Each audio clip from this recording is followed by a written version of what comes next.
Good afternoon, everybody. We've got a wonderful show planned for you today. Well, good morning for those of you on the West Coast. Nice, good, maybe good evening for those of you in Europe if you're tuning in from that far away today. But I've got the man who used to be a pauper and today's a prince, the one and only Howard Victor Chaykin on today. This is not our first time together. Obviously, if you've been following the show for the last 3 years, we've had Howard on a few different times for sales shows. He's been on some of the Comic Art Live panels, but it's always a pleasure to have the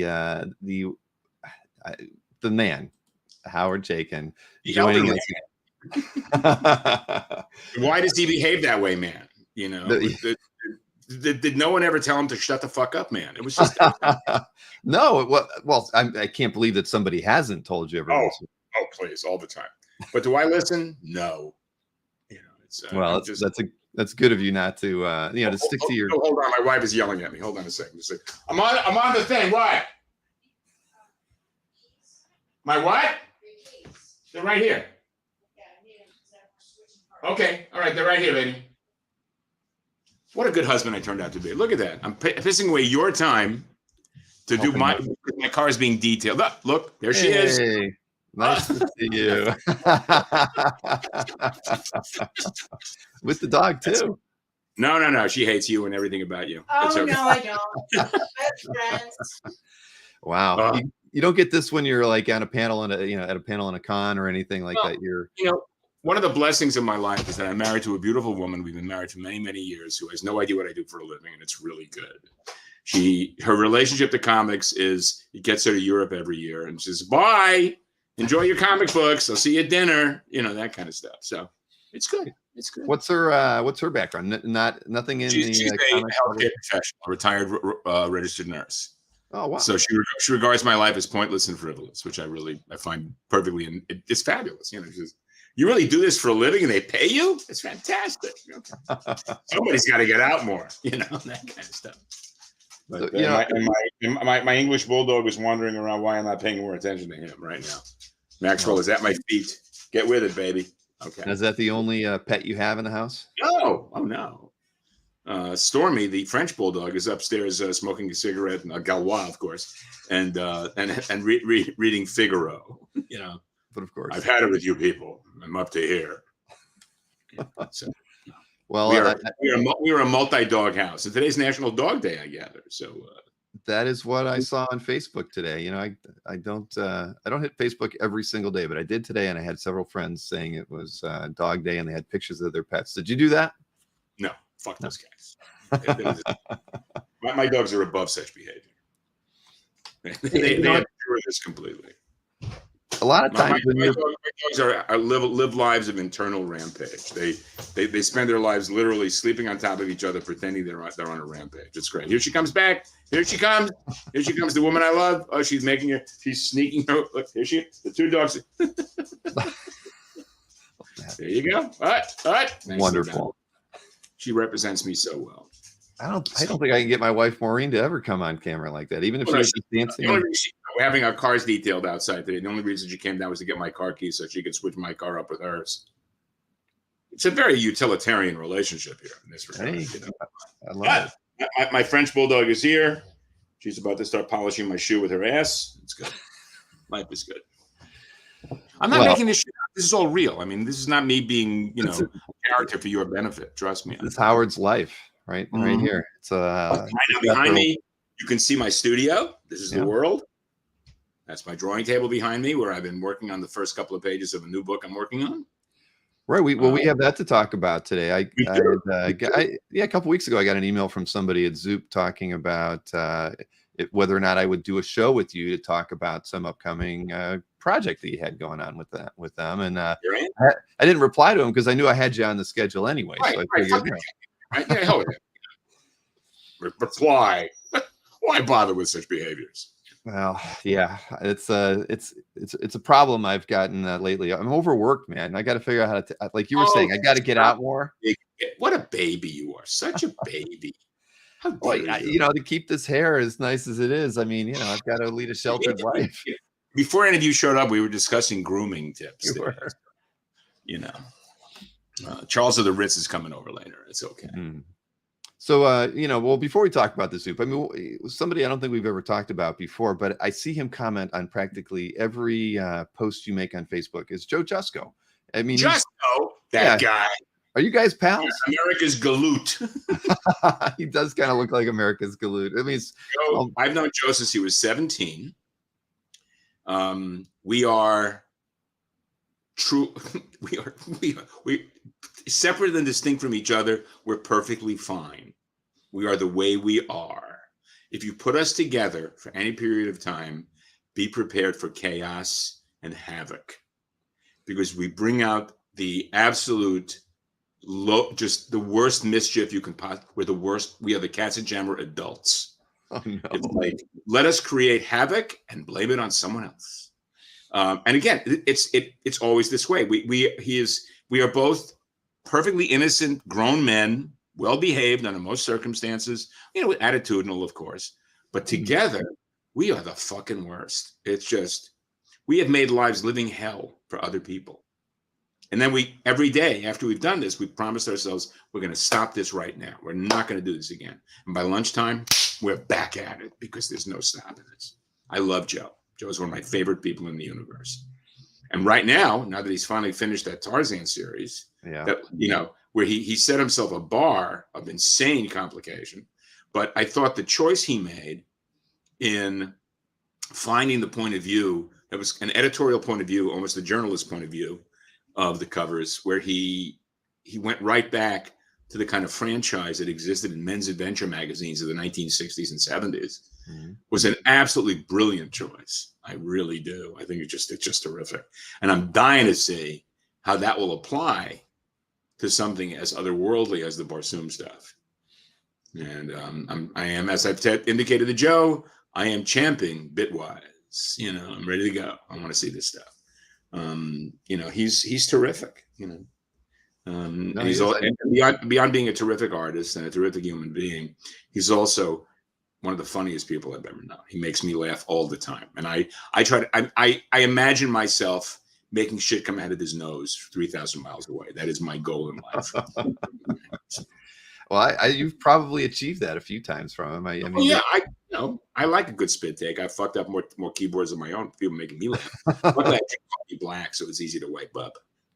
Nice. Jack A. Naples mentions that Jusko was an assistant of Howard's at some point. He was at 17. At 17. He sold me a week after he came to work for me. He sold his first heavy metal cover. Figure that out. And so I've known Joe since I was 27. We're 10 years apart. We worked together in a tiny room in my apartment in New York City. He worked for me on Empire, and he was just an absolute joy to be with.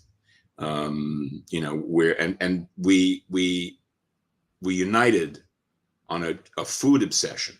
There was a German delicatessen around the corner from my house, which at that time was owned by Koreans. They never changed the name, and it was a German deli run by Koreans, but they made, and this is serious, they made a sandwich on seeded rye, a Braunschweiger liverwurst, a slab of cheddar cheese, sliced onions, and mustard.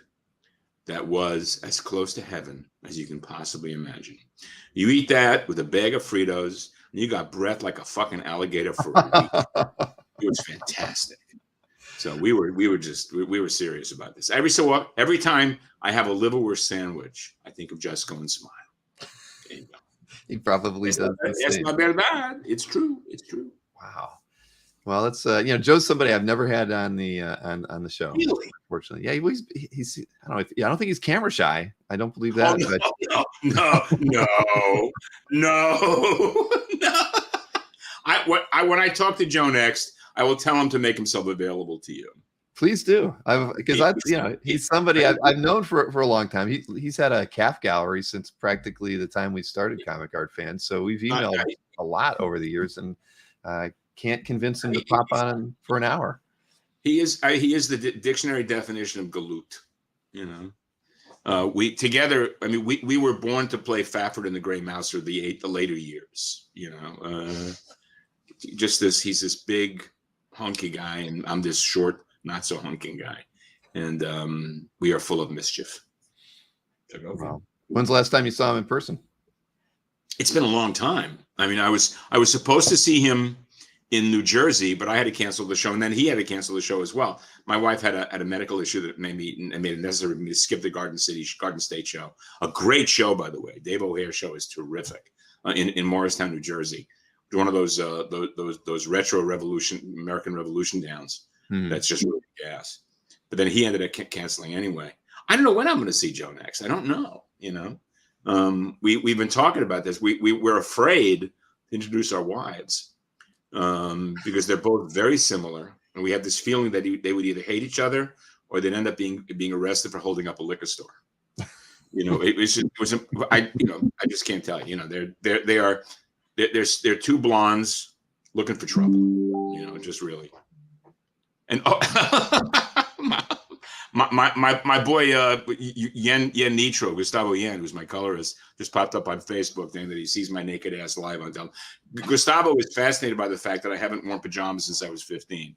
He finds that the fact that I sleep in the nude a shocking and disgusting experience. And frankly, as I've said more than once, no one I'm not married to ever has to see me naked again. So it's a really good thing. Man, we're learning a lot about you today. Oh, shit. Today is everything you need to know day, you know.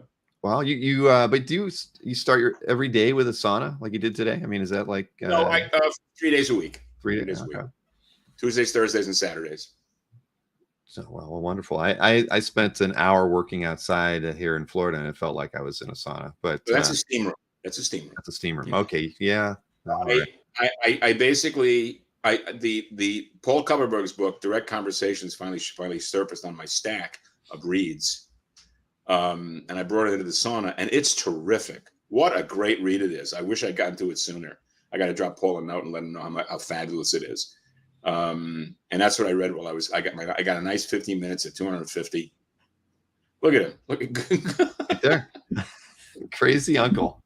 Well, you know, I mean, I am the uncle to many. You know, I mean, that's all these young fuckers and fuckettes, you know, who are not quite completely aligned with their own cohort, throw themselves at me, and I'm their uncle. You know, a whole bunch of them. You know, Gustavo is one, and Aubrey Sitterson. You know, just Molly Mahan, just a whole bunch, just a pack of these people. They're crazy asses, you know, and I'm perfectly happy with this. You know. Well, so why don't we get back to that ZOOP project that you mentioned? Yeah. I'm assuming that was the project you were hinting at at the beginning there. Yes. Yes. I watched the preview video. And you know, and I'd read everything through ZOOP. But tell me how you came to this, because it sounded, the way it was written was almost like you weren't familiar with the character Fargo before. No, I mean there's an entire market of material that has vanished from the landscape, and thankfully Kindle, you can find most of it on Kindle. It begins in the mid 1950s and ends in the mid 1970s. 20 years worth of paperback originals for the most part, that were between 150 and 190 pages long. They were made for 2 long bus trips or a couple of days of travel on the subway, back when we were a public transportation culture. And you know, the Don Pendleton stuff fits in there, the Executioner stuff, the James Bond stuff fits in there to a profound extent. Richard Stark, the Parker novels, the Dortmunder novels, the Alan Grofeld novels. The Fargo novels were written by a guy named John Benteen, which is a pseudonym for someone named John Hass. There are 20 of them. I believe he wrote 16 of them. I got turned on to them by Michael Stratford, who was the admin guy on this crowdfunder for me. You know, because I've avoided crowdfunders, so I'm embarrassed to say that I'm terrified of crashing and burning, because so many people hate me for very good reason. And so Michael is the guy who introduced me to this stuff. And they're dynamite. They're a gas to read. They are sold as Westerns, but they are more rip-snorting adventure. They're PG-13. There's a lot of cutaway for sex, but there's no sex. There's a lot of heaving bosoms, and there's a lot of rough and rowdy guys. And it is PG-13 stuff. When I went to Dialogue last week, I checked with Mike and my editor Thomas Kay, and got the consensus that staying PG-13 with language was the right way to go. And that's what I'm doing. And Fargo is a soldier of fortune whose adventures take him from everywhere, from the jungles of South America up through Mexico, up through the California coast, up to this adventure, which takes place in Idaho. The novels take place roughly between 1910 and 1918. In this particular novel, the First World War is going on, but we are not quite involved in it yet. And it's a rip snorting railroad adventure story about wars between two railroads. And our guy is kind of stuck in the middle and creates havoc. So, and I'm having a great time doing it. You've seen some of the drawings that have been done by other greats in the comic book business in regard to the character. So it's all a matter of interpretation of who this guy is. I mean, I love this period. I truly do. I mean, I did it with Century West, which, as I said more than once, takes place sometime between the time the Wright brothers flew and the beginning of the hostilities of the murder of the Archduke Ferdinand. I did it with Sunshine Patriots, which is the first volume is out, and the second volume will be out shortly, which takes place in 1911 in Los Angeles. It's a quasi-Western, takes place in the streets of Los Angeles. The Fargo novels have all the appurtenances of Westerns, but they also deal with modern culture. If you're a fan of The Wild Bunch, Duck You Sucker, The Professionals, that slew of post-1900 Westerns that took place in this, that came out and really turned the 60s upside down, you're going to love this stuff. It's that kind of world. And right now I've written the entire book, it's 96 pages. All 96 pages are panel broken down. I've got 30 pages of first pass dialogue, and I'm in the process of producing the first 5 pages so that they can be identified and seen, so we can get some sense of what we're doing with the material. So that's the story. So is there a launch date for the ZOOP? You know, there probably is, but I don't know it because I've isolated myself in every way as labor. Let management deal with these issues. I mean, I'm clueless in this regard. I'm sure Mike is gonna leave me shit if he hears me say this, but I don't know. I forget. I'm not really sure. All I do is I make the work. They sell the work.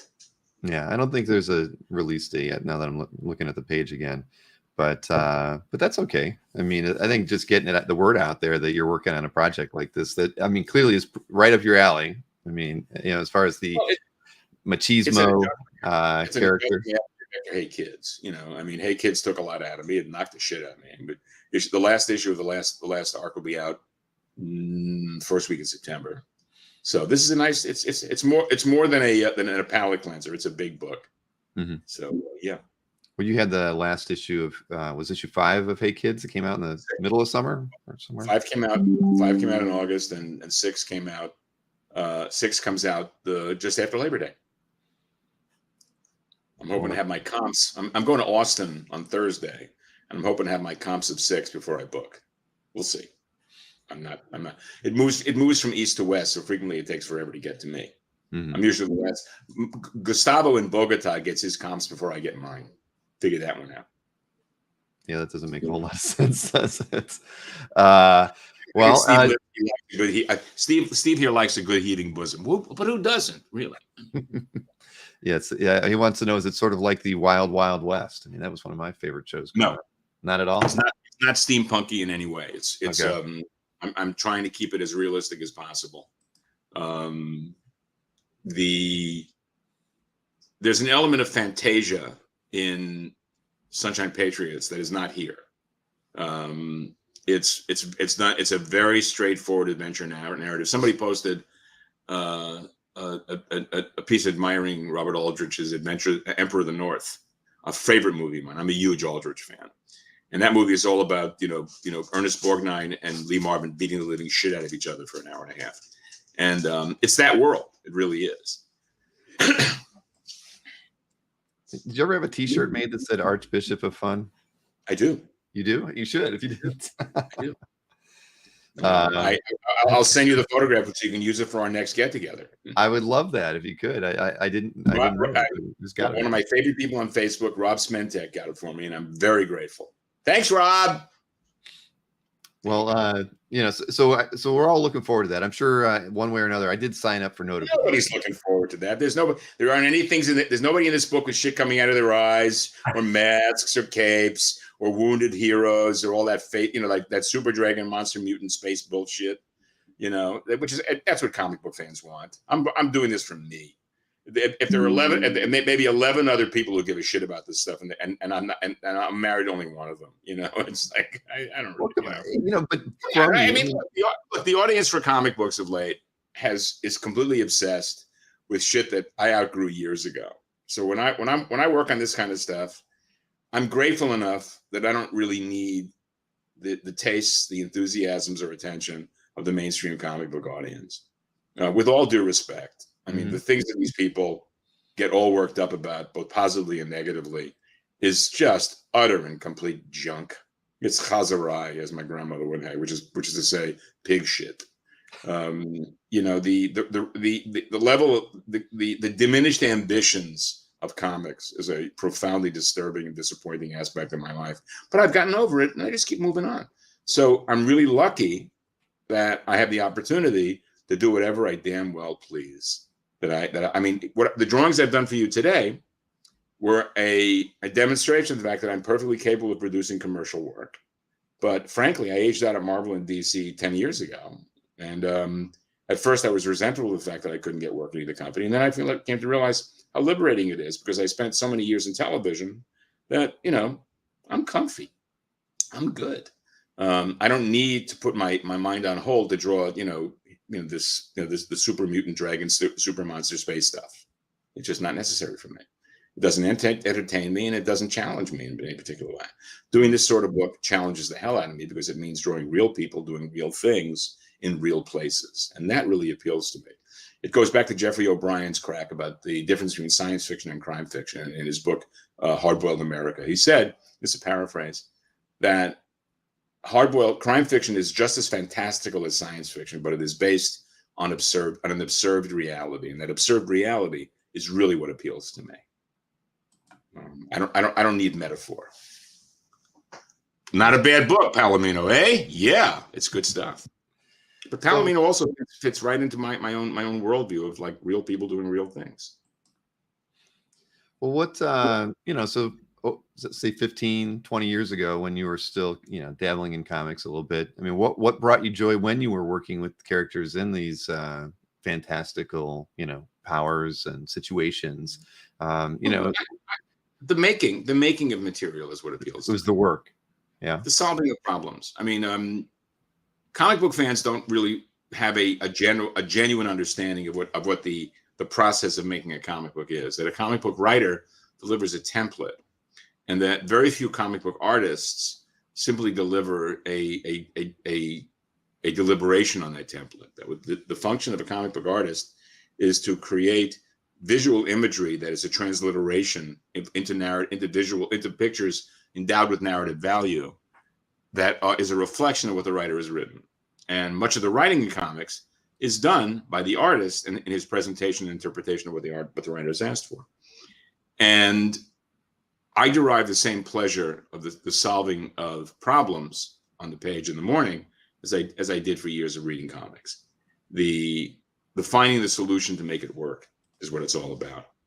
And I'm good. So it wasn't really necessarily the characters. It was more just the process, getting to work with a writer. Exactly. Yeah.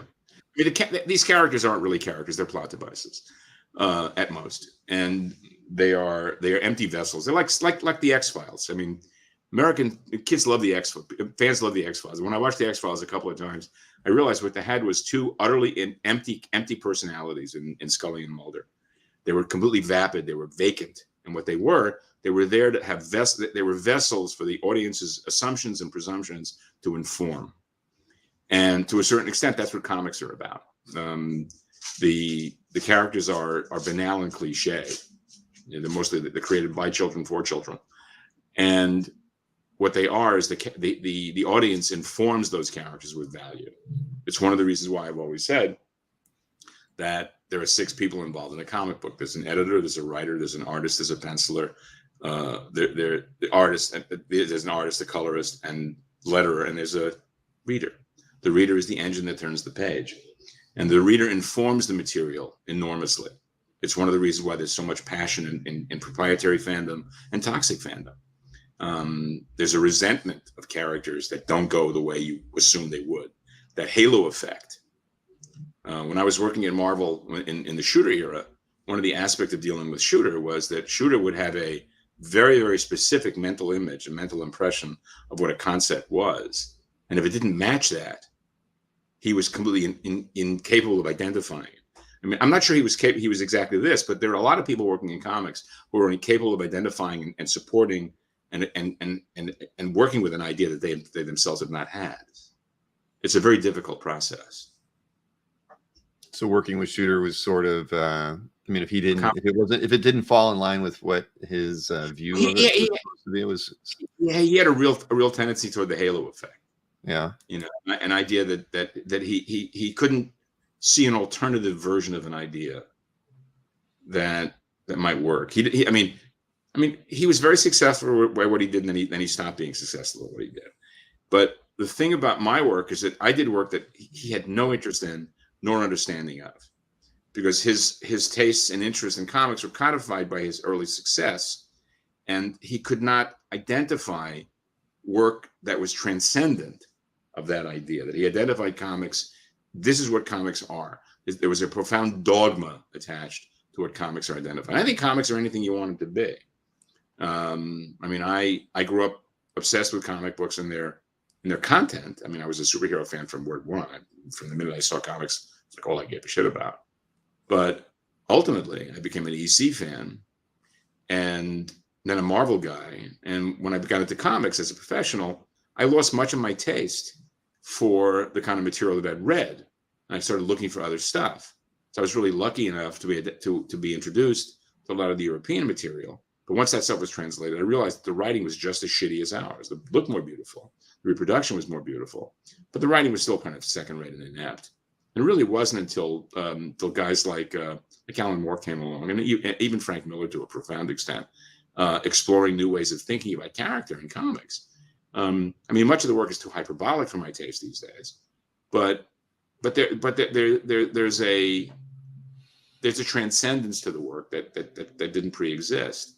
And I mean, what I find, you know, for example, people are always shitting all over Neil Adams' late work, and he continued to be a pretty damn good draftsman. His work became more baroque, but it was still brilliantly drawn. But he took it upon himself to write his own material. And he was a terrible writer. He couldn't write worth a shit. And reading that stuff, the Batman Odyssey stuff, I realized in reading it that what he thought he was doing was a take on what Frank Miller was doing, and it was not in any way. It demonstrated a complete lack of understanding of what writing in comics can be. And I find it fascinating, the fact that the guys that I came up with, the guys who were my mentors, the five men on whose shoulders I stand, Gil Kane, Gray Morrow, Wallace Wood, Neil Adams, and Joe Orlando, shared one thing in common. None of them could write worth a shit. Gil could write essays, but he could never translate that skill set into writing comics. And I think a lot of it in Gil's case, because he stopped reading fiction and read nothing but criticism. And you have to continue to know what you're competing with when you're competing. Talk about a long answer to a short question. Yeah, exactly. But I always forget, you know, Gray Morrow. He's somebody whose work, you know, I really admire. I try to feature his stuff whenever we get the opportunity to talk about art that's getting posted to comic art fans. I mean, so what was, you know, if he's one of the five, I mean, what was your relationship like with him? Because I don't know a lot about him. I ghosted work for him. I did some ghost work. And he was also one of the most genuine and gentle men I've ever known in my life. Just a great guy, a phenomenal guy, whose career was defined by mistiming. You know, he was seduced to come to New York from Indiana by Frazetta, Williamson, and Angelo Torres to work at EC, and he arrived just in time for EC to collapse. He ended up working like those guys for Stan and the surviving companies. There's one of Gray's first jobs when he came to the city was a 32-page adaptation of Conan's Tower of the Elephant. The company went belly up. He couldn't remember which company it was. It was 1953 or 54, and the artwork just vanished into the just obviously went into a dumpster somewhere. Mm-hmm. So this 32-page Gray Morrow adaptation of Conan. Think about that. Love to see that. Yeah. And Gray was a was a guy who was perfect for romance comics. He was a great love comics guy. The best work of Gray's career, in the modern sense, was the work he did for Dottie Woolfolk at the DC romance books. They were just great. Dottie, what? I'm sorry, because I'm not familiar with that. I'm Dorothy Woolfolk. Okay, yeah. Well, the work and his art in romance novels. I guess that's something I haven't seen much. Yeah, of. I see his like men's magazine paintings and those sorts of things. I mean, he was a great romance artist. But let's not forget that that Stan built the stable, the bullpen, by pilfering Dorothy Woolfolk's romance artists. Jean, John, Ramita, Heck, they were all romancing it over at for Woolfolk. And Dorothy Woolfolk was a great old lady, probably much younger than me now, of course. And she was just a flamboyant character. Her assistant editor was a guy named Ethan Morden, who was fairly diffident and not particularly connected to comics, but first became a great gay novelist, and then has become, in my opinion, the single greatest living writer on the American musical theater ever. Just his tastes are specific. He is not democratic. He's judgmental in the best sense of the word. But his work on the theater is a must read if you have any interest whatsoever in the history of the American musical theater. It's just brilliant work. And I knew him only as in passing. He was this very close-mouthed, a guy who never dressed casual on Casual Friday. He was always very buttoned down. I have a feeling he was a log cabin Republican. And it was a different atmosphere. And but Gray's work, I think Gray's best work was done for Dottie Woolfolk. And he did some good romance stuff for Marvel as well. He did a thing about Woodstock. Clearly, I missed a major segment of his. You got to see this work. It's really. Yeah, I've written it down. I'm going to do some research afterwards because that's not. There's somebody I don't know a lot about. There's an entire body of material. I wish somebody would come along and find and publish a lot of the romance stuff of the 1950s. We found that they've uncovered the Jack and Joe, the Kirby and Simon stuff. But Kubert did a slew of that work as well. I'd love to see some of Kubert's romance stuff published. Rossa, Andrew and Esposito. I mean, they did 2 romance books when they did their own publishing company that went belly up. And I've never seen the interiors, but the covers are breathtaking in that they are the antithesis of what you associate with romance comics covers. They're, rather than being a close-up clinch with a woman or a man behind, oh, my life is ruined. These are vignettes, the full figures that look very much influenced by the kind of illustration that was being done in women's magazines at that time. They're just fantastic. And let's not forget that Get Lost, that Andrew and Esposito did, their knockoff of Mad, was certainly visually the best knockoff of Mad that was published. All the others were kind of shitty, but they were more than capable of working under Kurtzman's aegis. But Gaines resented the fact of how close they came. My understanding is this, that he made a fiat that they would never work at EC. And Kanigher was the one who basically suborned them away from the collective bargaining arguments that were going on in the early 50s and got them to work at DC, saved their asses, got them out of debt. So that was that. That's how they became mainstays on Wonder Woman and the war books, GI Combat. And I grew up reading the Kanigher, Andrew Esposito Wonder Womans and loving them. They were just so completely insane. I've often described them as 4 martini lunch comics. They were clearly written in a drunken stupor. They're a piss. Where would we be today without the popularity of romance comics back in the day? Well, what I find fascinating is that it was my generation that destroyed romance comics because the guys who came in and replaced the original editors were asocial, most of them incapable of having relationships with other people, certainly women, and they didn't understand a female market. And to his credit, I tried for the longest time to convince Vertigo to revive the romance comics along the lines of that show Modern Love that Amazon has that's based on the column in the New York Times. But I gather Tom King is doing that. And I think that'd be a really nice thing to see. I like the idea of romance comics. Oh, there's your cappuccino, huh? Yeah, it's my daughter who brought it to me. Thank you, Gwen. Such a lovely woman, so kind. Been waiting for this for a couple hours. it wasn't some of your first work in romance comics. I mean, maybe Oh, just a it's couple. terrible. Oh, I have no idea what. Does it exist? Get it. I should check There are Cap to see if a piece or two is still out there. 2 stories that have been found. Oh, it's just they're god awful, just dreadful, you know. But I always thought Black Kiss was a romance book. Just kidding. You know, so It was in its own I mean, way. you know, someone on Facebook who accused me of said, you know, referred to women as gals and then called me a sexist. Anybody who calls women gals is in no position to call anybody sexist. So please go fuck yourself. Thank you very much. Very true. Gals. I mean, you know, and that's, well, gosh, we could go in a lot of different directions here, but we have and will. yeah. But hey, you know, we were talking about process earlier, you know, as far as being something that you know, was important to you when you were working in comics, working for guys as with writers like Mark Waid, and you have this thing coming up next weekend, right, at GalaxyCon. I don't know if it's the first of many or if it's you know, one and done.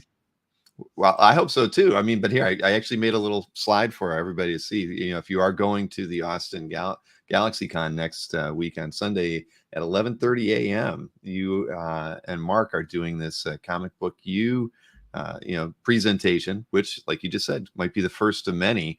And it's all about you know, kind of giving people the, what is it? It actually said, what was it that you're going to be the decades of experience. We already knew that, you've been in it for a long time, but share their craft secrets, like craft secrets to help understand what it takes to create your own comics. I mean, how did something like this come about? I mean, was this your idea? Was it Mark's idea? Was it whoever did it spelled my name, which I thought was really fascinating.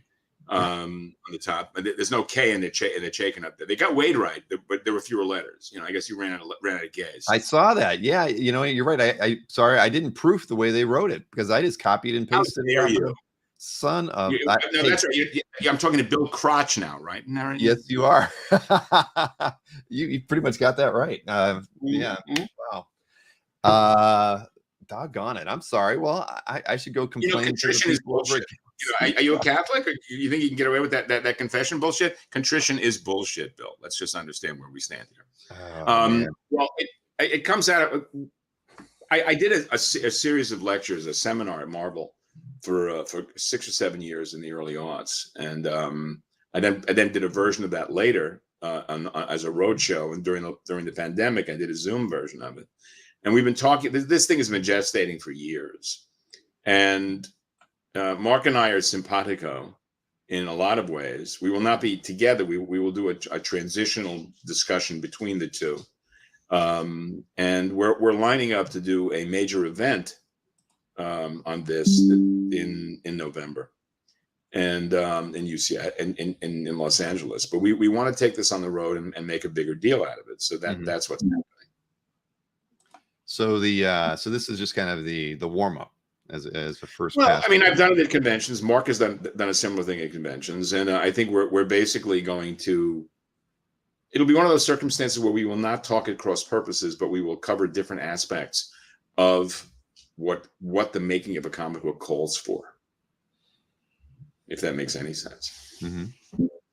No, I think. Well, I'm very curious about it. I talked with Jim McLaughlin a couple days ago, and he mentioned that. I mean, is the November thing what's going to be happening in California? I mean, okay. Jim is admin. He's in charge. He's the grown up, which is a terrifying thought when you consider how well I know Jim. But he really is very good at this. He's extremely well organized, and I take great pleasure in being labor as opposed to management. You know, it's just good for me. Well, I mean, I think it's good that you and Mark are doing this because you're kind of, I don't know, you kind of taught the right way to make comics to many a professional. And unfortunately, a lot of that stuff isn't out there for public consumption. So taking the time here, I mean, are these things going to be videotaped? Or is there a way that we haven't thought that far? I mean, what it comes down to is that the motivation behind all this really boils down to the fact, from my perspective, because I can't speak for Mark, I'm speaking for me, that there has been a growing assumption that comic books making comics is something that is just as natural a skill as reading comics or, you know, riding a bicycle. And it's not. There is a language, there is a syntax, there is a vocabulary. and there are professional choices to be made, and there are right ways and wrong ways. Larry Hama's transliteration of Wallace Wood's 22 pounds that always work is a perfect example of something that is ignored by a vast swathe of those who come into comics who really can't identify the gap that exists between reading and making. So, as smug as that may sound, there is truth there. And I am pretty smug. I understand. I know how smug I am. I have a smug problem. Yeah. Nothing wrong with that, Howard. I mean, I think it's one of your endearing qualities. my default is condescending disdain. Really can't get around it. And I know you don't wonder why people tell you to shut up and and that sort of thing. No, I understand completely why people hate me. I have no problem getting it. It's I want to be loved, but it's too much fucking work.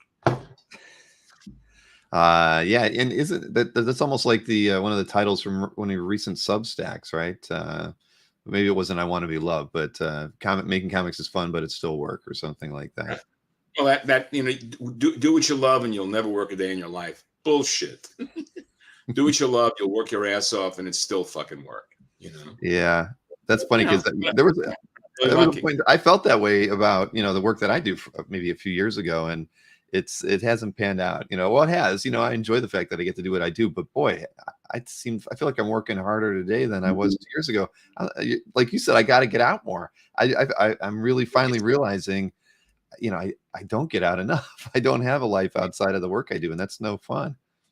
When I left New York the day before I turned 35, so it'll this October it'll be 38 years that I've lived in California, and the real difference is that when I lived in New York, I was part of a comic book community. I saw the same guys every day. We talked all the time, blah, blah, blah, blah, blah. I live in a small town. I've lived in a small town in Southern California, the South Central Coast, for 20 years. And people have no idea what I do for a living. It's just when they find out, they are completely nonplussed because they don't know what to make of a grown man making it. They pay you for this? I mean, and again, it's not condescending. It's not insulting. It's because the civilian's perspective on what I do for a living is that it simply happens. The old, like peanuts. No, not like peanuts. And I'm okay with that because I've come to understand that one of the great things about working in comics is not having to deal with anybody but me. I love that. I'm in my executive wardrobe right now. I am wearing pants, but I wouldn't have to, and I won't stand up to show you, but trust me, I am wearing pants. And there's a genuine joy in having, and look, I'm in my office here behind me. I got my drawing table, my bulletin board with all the shit I got to get to, a couple of nice pieces of artwork on the wall, there's a Robert Fawcett over there. There's a Don Daly over there. I'm looking at a Dean Cornwell right now. It's pretty good. Life is good. Life's great. Life's grand. Future in hand. No more Jonah goodbye. How am I riding? I'm riding high. Everything's a song cue for me. It's impossible. Well, I was wondering when we're going to get to that. Yeah. Always. It's just, this morning I got up while I was having my healthy breakfast. I listened to the original cast recording of Follies, singing Broadway Baby, which led to I'm Still Here, as sung by Yvonne DiCarlo. And I'd forgotten how epic that song is. Just epic. It just covers so much ground. And then it segued to some other bullshit, which I cut off immediately. Thank you, Google. But yeah, everything's a song cue. And I'm as influenced by musical theater and by the writing of the American popular songbook as I am by anything else out there. Hey, we had a comment in the audience from Michael DeFonte. Hey, Kids Comics is really a powerful book. I hate it when people bring up your comic work prior to Flagg. It was not good, but mostly it pains when you see it. If people care, they shouldn't bring it up. That's funny because it wasn't one of the comics or the comments or titles was I liked your earlier work, right? It's something that you probably your old work was your better. Old work is better, right? That's the fact is I have no problem acknowledging the, I mean, the work exists. I don't disavow it in any way, shape, or form. Mm-hmm. But I don't hold it in the same regard and esteem that many fans do, because the fans comic book fans respond to content. I respond to form. And I don't tell people, they don't, again, a song. You can love the life you're living. You can live the life you like. You're entitled to like what you like. But just because you like it doesn't make it good. We don't provide an imprimatur of quality by our love. Comic book fans need to learn to understand the difference between favorite and best. There are things that I love that I know are just absolute shit. I love hot dogs, I just do, but they are disgusting in their internal creation. They're vile. I mean, come on. I love cheese. Cheese is not good for you. You know, I mean, I'm a fan of gluten. Fuck you, non-gluten guys. But you know, I don't in any way think people should love what I love, nor do I feel the need to love what they love. Flagg was a game changer for me because it demonstrated what I could do if I actually put my best efforts into the work in a way that the work deserved. And unfortunately, Flagg never had any. I've never had a real commercial footprint other than the work that I did that was associated with Star Wars in the early 70s. And that was work that was ultimately became the scriptures of what is now a secular religion.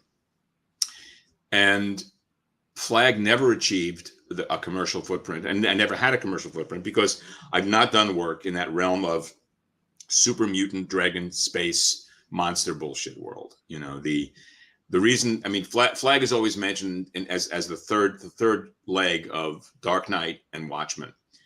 And what's fascinating about Dark Knight and Watchmen is that the reason they got the attention they did, beyond their qualities, and I'm not talking about that, is because they served a mainstream perspective of what comic books are. Superheroes wearing masks fighting crime. That's what the books were about. Whatever their execution was is irrelevant. And Flagg did not have any of that bullet point identification in it to make it possible for to love it. You know, there was no capes, masks, shit coming out of their eyes, lasers from their hands, and it was just, and it also was dirty. You know, and comic book fans have a very prim and prissy relationship with sex in comics. They like pinups, but they don't like the acknowledgement of desire.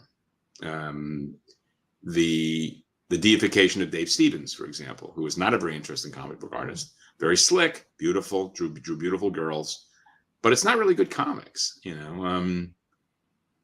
So that's really where Flagg made me, and it made me understand that as good as I could ever be, my identification of what was good had very little to do with the comic book, the average comic book fans, enthusiasts' idea of good was, you know, and that follows through and carries through into the modern universe with these people becoming hysterical, both positively and negatively, over the Star Wars spin-offs, the Marvel TV series, the Marvel movies.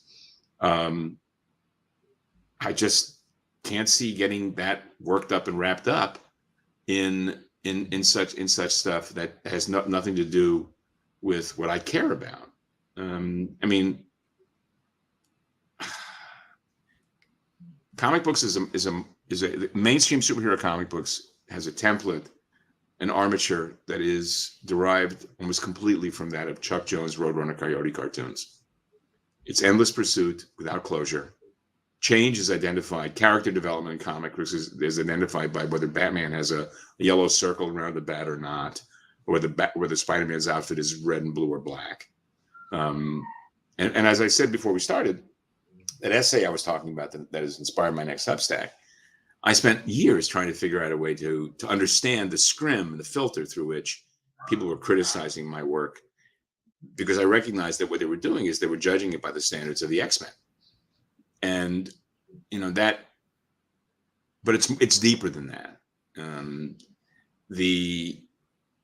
I find it sad and shaming that the ambitions of writers and artists in comics who want an audience has to be filtered through the service to super mutant space monster, you know, mutant nonsense. And again, this doesn't make me any friends. I'm perfectly comfortable with that. I'm okay. Right. Well, I don't see why it should make you any enemies either. I mean, to each their own, right? At the end of the day, it's more that because it slaps at ideas that people hold dear.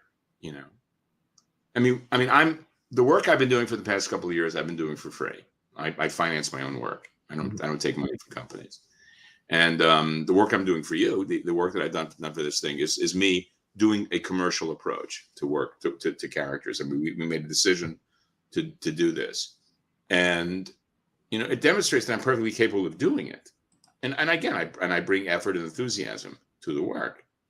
But my ambitions are transcendent of super monster mutant space, you know, dragon stuff.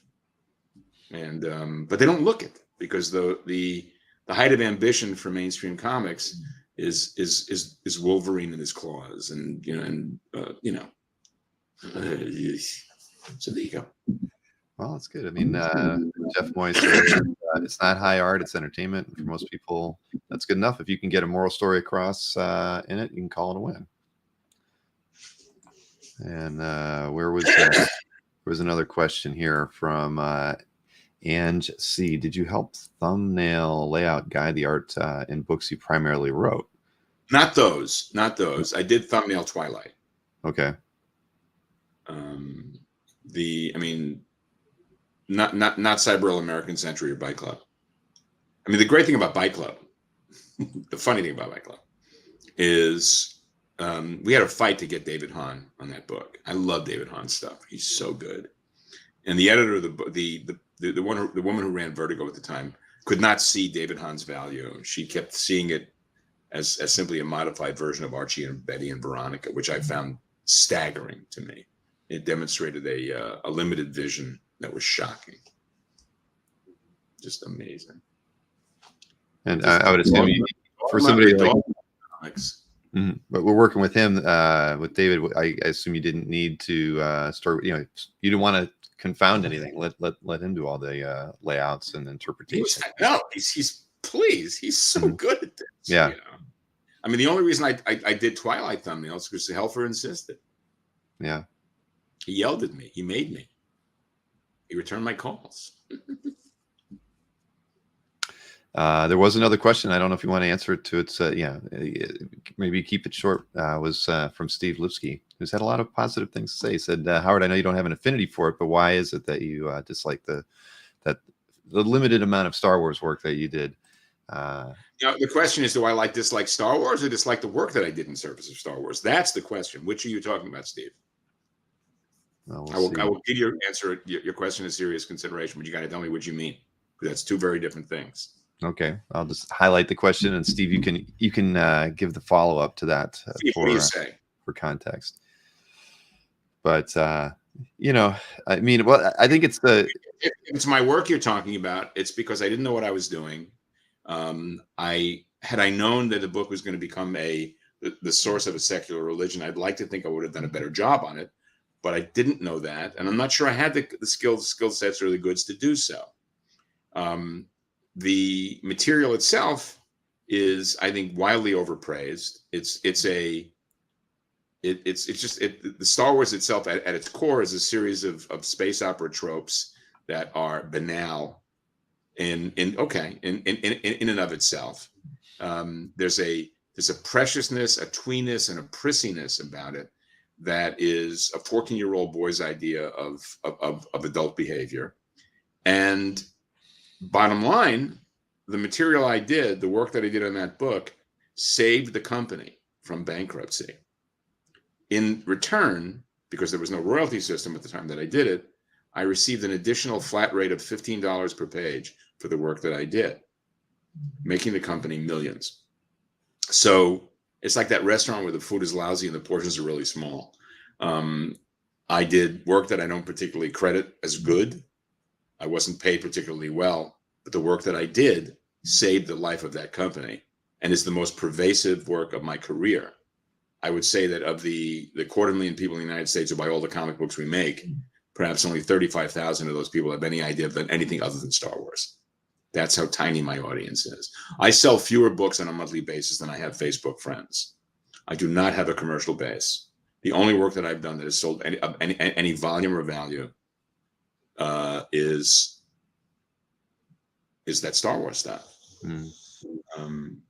You know, and it's work that, you know, I look at this work. I saw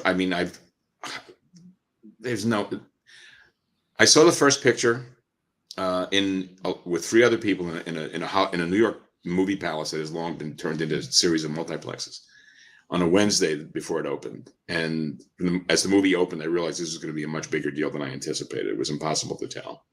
The movie ended up looking not like the stills that I had, but like the McQuarrie paintings. And I saw the second picture. I don't remember why. And I saw the third one, but my phone rang. I was watching on videotape. My phone rang 45 minutes before it ended. I answered the phone, and I never saw the end of the movies. I assume we won because it was not, you know, it took a while for other movies. It's not about anything I care about. The fantastical nature of science fiction has long lost its luster for me. It's just a series of leaden metaphors for me. I'm not asking anybody to dislike it with me. That is not my call or concern. It really isn't. But I am perfectly comfortable being left alone to my distaste. And the writing of the material, the service of the material, I give it. I mean, I have, at a certain point, I developed contemporary investigation because, to a certain extent, it was exactly what it had always been. Just the same, you know, eyebrow acting and melodrama. It's an extension of the villain still pursued her. And it is a secular religion. I expected there to be a secular religion arising in the 21st century, but not Star Wars. I expected it to be based on Elvis, and I'm not joking. I'm quite serious. We have lost touch with the rabid nature of Elvis fandom and Elvis's death and all that, and the resurrection through Elvis impersonators. The idea that, you know, there's now a mainstream marketplace for the kind of crap I read as a child staggers me. I mean, let's face it, Hollywood is basically the guys who used to beat us up in high school for reading comic books, making bank off our asses. That is definitely one way to look at it. Hey, I'm a huge fan of Elvis. I got married in an Elvis chapel in Vegas. I had him walk my wife down the aisle. So you do get out enough. I used to. Here, I'm wearing pants, so you can see. Let's see here. I can just switch over to full screen. So there you go. My wife and I and Elvis. So clearly someone is looking for trouble and they came to the right place. Yes, exactly. But no, well, I get it. I'll be honest. You know, I'm not a huge Star Wars fan. I watch everything, but you know, just because I have that need to feel entertained. But you know, like most of the Disney stuff, I've only gotten like halfway through. I like there was a Mandalorian series. I kind of like that one. But the other stuff, I kind of get about halfway through it. And that's about where I'm at with even the Marvel stuff that Disney's pointing at. I haven't seen She-Hulk. The Mandalorian stuff is most of the Star Wars TV stuff reminds me a lot of Sky King. You know, at that level of rapture. And I was watching Falcon and Winter Soldier because of people. Oh, it's so good. And when the scene came on where the bank turned the Falcon down for a loan for his sister's restaurant, I knew I was in bullshit country. Because the attempt to create reality stuff based on superhero stuff, that was like white people making themselves feel good for being liberals, because there's nothing that bank would have given them the money gratis, you know, interest free, with the opportunity to say, we just lent the Falcon money. That's how the real world works. And it was an insult to me, and it was just bullshit. And that bullshit pervades. It's, you know, I'm not interested in having to put, you know, my understanding of reality, my intellect, and my expectations on hold to be entertained by Chazarai, by junk. I get it. Couple other questions here. You mentioned, well, it came up earlier, the Bite Club. Chuck Arnold, who's a huge fan of Frank Whiteley, was curious if you were the one who helped pick Frank for some of those covers. I did. I was delighted that he was available. You know, I mean, when you picking, that's kind of a misreading and a misrepresentation of how editorial comics works. They give you stuff. They don't ask you for stuff. This is who's doing your work. I mean, and I can ask, but a dream is a wish your heart makes. I mean, a couple of years back, I wrote a 10-page Zorro story for the Spanish language market. I wrote it in English to be translated into Spanish, and was shocked to learn that Eduardo Risso did the artwork. I assumed it was going to be some nameless guy out of Barcelona or Madrid. And there it was. And it's an astonishing piece of work. So these are happy circumstances. But no, I had nothing to do with that. The editor of the book said, "How would you like Frank?" And I'd like Frank White. And yeah, it was pretty solid. Definitely. So even with Fargo, you didn't suggest Johnson to do that cover image that I think I've seen on ZOOP. Please, we're not talking corporate stuff. Yeah, come on, Dave Johnson. Let's be serious here. Dave Johnson is the best cover artist in comics and has been. Despite the fact that I'm abjuring the different favorite and best and all that stuff, Dave is the best cover artist working in comics since Harvey Kurtzman's War Books. Dave is so fucking good it defies the imagination. Everybody else should think that should accept the fact that they are in second and third place simply by the existence of Dave Johnson. Period. The end. Next. No, I wouldn't argue with it at all. I love Dave's work. And Yes. Here's another question. Here's a question, from your early days, I guess. What would you say is the most important thing that Gil Kane taught you? And I guess it could be either comics or life, because discipline. He told me how to tie a necktie. And he also taught me the value of discipline. I mean, Gil was guilty of everything they accused him of. He was a gonif, a liar, a cheat, and a thief, a very complicated guy. But I spent my entire young adult life praying that I would end up like Gil Kane as opposed to like Wallace Wood. Mm-hmm. Gil was a very difficult, complex, and contradictory figure, but I am who I am because of sitting and watching him work for a year. Period. Yeah, I mean, you're pretty lucky, I think, to have had that opportunity to work under him. Oh, my life has been charmed. I take nothing for granted. I memorialized relationship in the second arc of Hey Kids and the third as well. And so much of my experience has been the fact that I was raised by old people. My grandparents were a major part of my upbringing. So I was deeply available and not rebellious in a social sense against the generation that preceded mine. And I learned a great deal from hanging around with old people. Now, of course, I'm really old. And I'm talking men in their 40s when I was in my 20s. And I paid attention to what they said. I understood their values. I accepted and rejected individually. There was nothing broad stroke about my relationship with these guys.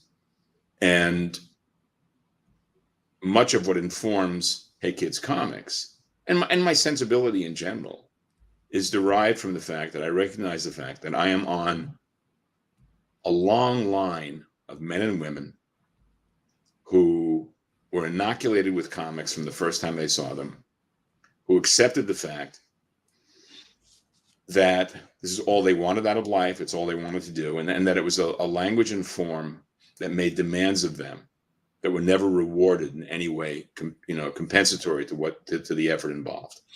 Period.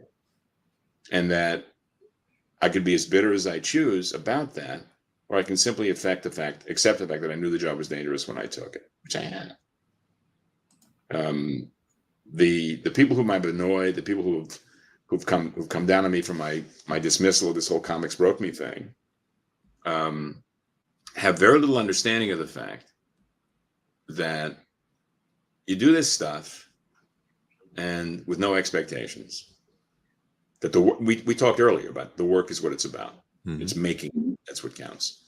5 minutes before I got online with you today, I was solving a problem of how to create to insert a horizontal piece of action into a vertical space. These are the sort of problems that I react to. That's what it's about. The page. I have many years, I have penciled into inked panel borders. And because I like the idea of having a finite and confined space to work against. That because I'm obsessed with the idea of panel size, panel shape, and its relationship to the representation of time through space. Now I'm getting arcane, but that's really what it's about for me. Mm-hmm. It's about organization of space and using design to insert figure work. That's what it's all about. Well said. I mean, I think that super mutant space dragon monster mutant. All comics have, I think Ed Brubaker and Sean Phillips have done a lot of interesting things as a pair. I mean, they've tried to, kind of work away from doing the, spandex hero. They're doing other stuff. Absolutely. So there is, there's a base for that at least. Maybe he spent years working mainstream stuff, doing mainstream stuff to build a base, and then drag them over. Which is a pretty common way to deal with the comic book audience. You seduce them with the super mutant dragon monster shit, and hope they'll come to you otherwise. I didn't do the seduction. I just waited for them to get here, and I've been overestimating the audience of comics for years. Well, we got a few more questions here before we get. Chuck asked, "Am I still working on a sequel to Marked Man?" The sequel is done. Yes, there is. It's finished. It's called Marked Man 2 Cutouts, and it's finished. And it'll see public light of day sometime in the next couple of months. All right, there you have that, Chuck. Then there was a super chat question from Michael DeFonte. It said, "I read a review of Midnight of the Soul that said you were tapping into James Ellroy. Is there any truth in that? And have you read any of James' work?" I read everything Ellroy has written, with the exception of his memoir about his mother's death, which I found unreadable. I also haven't read the new novel, which just came out. I read everything. I was a huge fan of the earlier work. I'm of the mind that of the LA Quartet, The Big Nowhere is the best novel, not LA Confidential. I thought American Tabloid was fantastic. I thought White Jazz and a lot of the books that followed American Tabloid were unedited messes. I'm curious about the new Otash book, the second Otash novel, which just came out. All right. Well, there you have it. Thank you for that one. And then let's see. Ange C said, "Can you talk about the creative process in Satellite Sam? Did you co-write plot? What sort of script did Matt Fraction give?" I had no input in the plot. Matt is often referred to as Howard Chaykin fan fiction. And Matt gave me a full script, which I used as a starting point and template, but I did not completely and totally connect the dots of his script. My pages, I tend to I use design as a narrative element. And when people write comics that I'm going to draw, they frequently find themselves trying to write at me. And I prefer to be written for as opposed to at. And the pages, I would say that 70% of the pages of Satellite Sam were a reconstruction of the script as opposed to a transliteration of the script, if that makes any sense. And how did you work with Matt through those things? I mean, did you talk about it? I know. I did what I did. Fuck that. Yeah. Yeah. I don't need to justify my choices. No, you don't. Yeah, Absolutely not. Come on. I mean, fuck that. I mean, I'm who I am. Well, let me see here. I just want to make sure I didn't miss any other questions from people. Jewish Dragon says super mutant monster shit. It's actually super mutant dragon space monster shit. You got to get it right. There's so many extras in there. You got to include everything. Well, I mean, with the name dragons in their name, how could they have forgotten? Look, Stitch standing on his head. That's all it's about, Oh man. Let's see here. I think I got all the questions. Maybe not. I was trying to highlight them as I went by and star them and not miss them. What did Yen say? It's a good school to work with Howard's pages. An artist requires a good eye both to recreate the period and to give pages depth. Now, I work with Gustavo is my colorist. Mhm. We work together very well. And one of the things that I feel that Gustavo and I have learned together is coloring as a storytelling tool. And in the same way that many writers regard lettering as no more than a simply a delivery system of text, many comic book artists regard colorists as a decorative adjunct to their work. And my feeling is that a colorist can do dramatic effects to enhance depth and perspective. By perspective, I do not mean artistic perspective. I mean narrative perspective. In the same way that that a cameraman uses rack focus or just a filter. Some years back, a friend of mine posted a series of screen caps of Alfred Hitchcock shots, and nobody does this anymore. And I said, I do it every day. I apply cinematic technique that are for a static art like comics that use large foreground shapes to frame intimate action. And Gustavo gets this in every way. He really does. Very, very cool. And one thing before we start the sale, we talked about this ahead of going live today. That article about generations, that you talked about, and how you said that that the writer kind of nailed the idea, something that's been eluding you for a long time. And it's funny because throughout the conversation today, you reference periods. The what was it? The transportation, I can't remember what, public transportation generation, and you seem to kind of view time in segments. And I mean, and how did that essay or that article that was written, because I read it too, and I mean, I feel like I need to go back and read it again because I feel like I might have missed some of the important points of it. But how do you look at that why has it been so challenging for you to define it when you seem so you seem to you really seem to have everything blocked out in terms of generational important eras throughout time? Well, I mean, on a presentation basis, I like period material. I like historical stuff. Mm-hmm. But in a life lived, I've always regarded myself as an unexpected link between the generation that preceded mine and my own and the next. I have an innate curiosity of where shit comes from. Why is that the way it is? It's when I saw Back to the Future in the theaters, I was appalled at the bit of business with Michael J. Fox teaching Chuck Berry's cousin how to be Chuck Berry.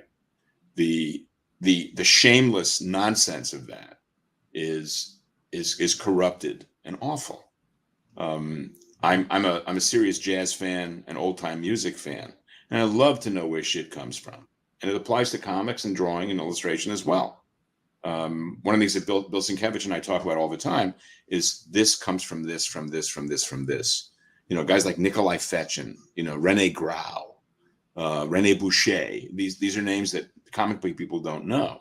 I mean, the first time I saw Tim Sale's stuff, I knew that guy had been seeing a lot of Rene Grau's work, because you see it coming. When I saw the work that Keith Giffen was doing, that was a complete knockoff of Jose Munoz, I was like, what the fuck? Know the sources. We all swipe. Somebody showed me a swipe yesterday of Gil Kane's that I was like, wow, that's really hip. I had no idea it existed. But the pseudo warfare that exists between generations, that the assumption, I've said it more than once in print, and I'll say it again in this next Substack piece.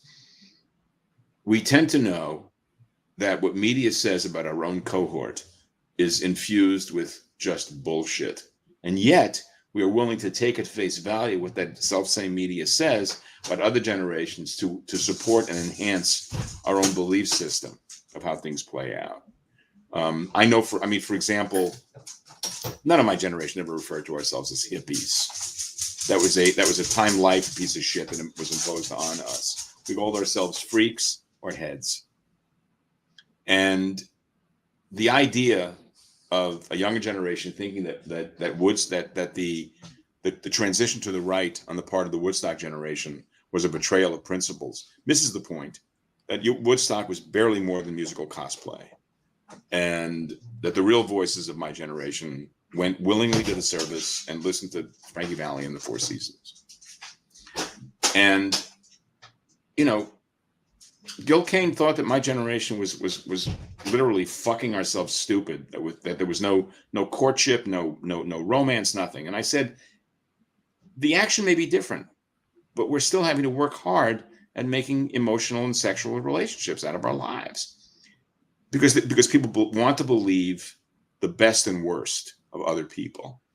So when that OK Boomers thing started popping up, I came to understand that it was very similar in a way to guys who were 10 years our senior when I was a kid, when I was a teenager in the early 20s, who attempted to shine up to my generation. Giving too much credence to youth is an infantilizing posture. You got to learn your shit by experience. And the whitewashed broad stroke of identifying men of my generation, women of my generation, as being cis hetero, white cisgendered males is no less a cliche than the assumptions made about a generation that followed us, the several generations that passed too, as idle, lazy, and these are ridiculous assumptions. We are all in the same boat. Culture changes and culture shifts, and we have to accept that. But as I said earlier, I was raised by old people. I'm very comfortable in the company of old people. I'm old now, and I've gotten old in a way that is different from the way those old people got there. But the lessons I learned from those old people remain. Again, a long answer to a short question. What can you do? Yeah, our good friend Jim is in the chat. He said, in 42 minutes, I'll be ensconced in the warm embrace of Jerry Conway. Howard can think on this and be delighted. Oh, Jim. Oh, Jim. Jim's checking in on us just to see where we're at. Let's see, what did HR say? Where was that?